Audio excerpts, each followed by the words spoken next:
আমারে কয় ফজু পাগলা। আরে কয় কি আমার ৭৮ বছর বয়স।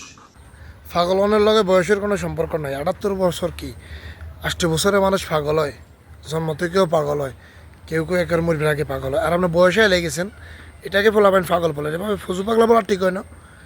বয়সের প্রতি একটা রেসপেক্ট থাকা তাদের দরকার ছিল। তবে আপনি যেগুলো করতেছেন এটা ন বলিও বলাবেন কিরব। আবার কইলেন কি আপনার ক্যাসেট নাকি মেলা বেচা হয়েছে এক সময়, মানে বক্তৃতা কিয়ে দিছেন।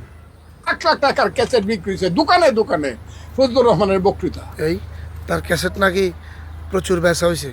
দেলোয়ার হোসেন সাঈদী মানে যাই হোক কর কেনে, যাই হোক মানে সাঈদী সাহেব যাই হোক, তারপরে সে কর মানে হে একটা কিছু ইয়া কইতাম মুখে দি গালি গালা চাইয়ের কইলে তো মানুষ খুব আবার হাদি সাহেবের মুখ খারাপ। হের ক্যাসেট বলে বহুত বেচা হয়েছে। কি আপনি কীর্তেন, সঙ্গীত করতেন, নৃত্য করতেন, এ ফাগলা বক্তৃতা নিয়ে বুঝি মানুষের ক্যাসেট কিনে কিনে উঠছে। উলিয়ে শোধনা কান্দে বন্দুক।